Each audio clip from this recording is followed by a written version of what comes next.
Hello and welcome to Pupa unboxing. I have a Tersa Sphinx caterpillar who made a cocoon in this box of leaves. I removed all of the loose leaves. These ones were all sewn together with her silk. So I don't know if you can see this. She sewed all these together. I don't know exactly where she is yet. And I don't know if she does a hole eventually.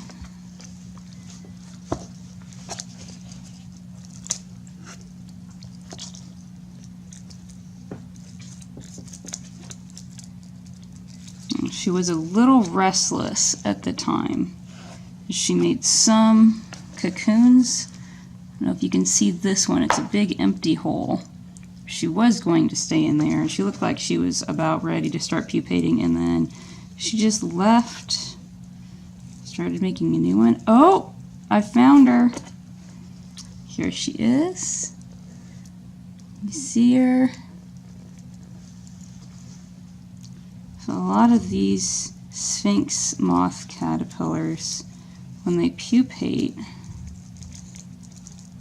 they make a dirt cocoon. So, you see that? So it will be a big hole in the dirt. And they'll sit in there. And the Tersa Sphinx, I don't know if this is standard, but she made a leaf litter cocoon. Oh. A lot of times they will still be active, so they'll wiggle around.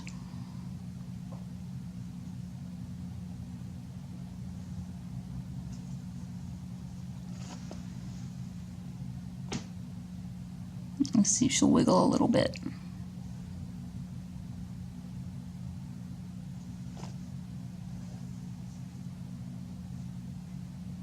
No. Not in the mood. With these pupas, the interesting thing is you can see where the wings will be. So this part right here, this is her face. You can see her eyes are right here. The wings are these parts right here. These circles are the spiracles, so those are the parts where she breathes. You can get those in view.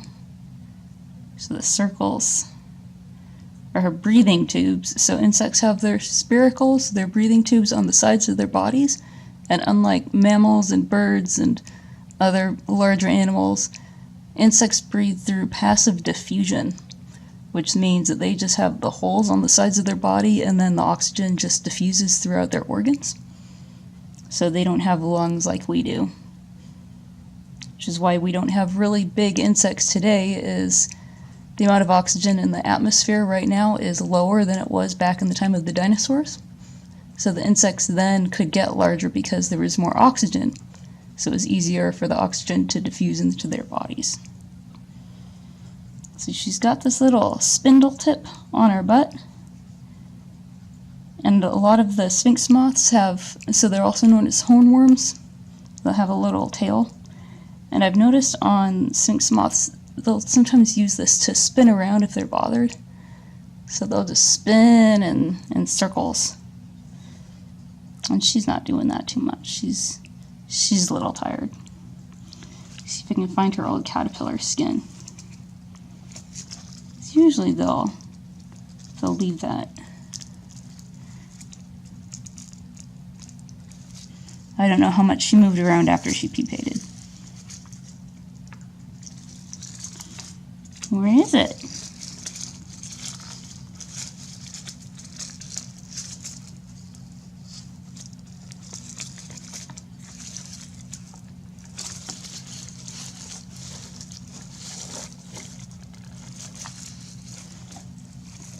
You're hiding your secrets?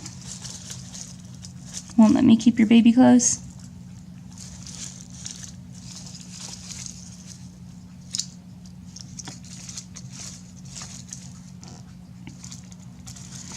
The fun thing about the caterpillar skin that you can find is the head capsules will be split in half.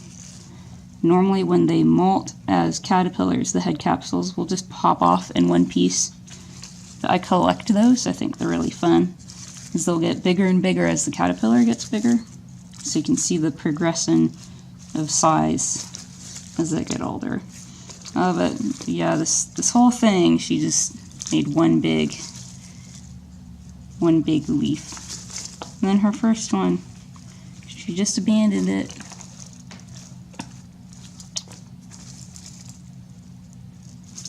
Well, good job. So one thing to note is I am not going to rebury her. I'm going to put her in a container underneath a little bit of paper towel, and I'll need to spray that because when they're not in their cocoons anymore, it's really easy for them to dry out. And since she is overwintering, I'll need to make sure that I keep her nice and moist so she can be nice and happy, not dry out, and be ready to come out when spring comes. This is a Tersa Sphinx pupa.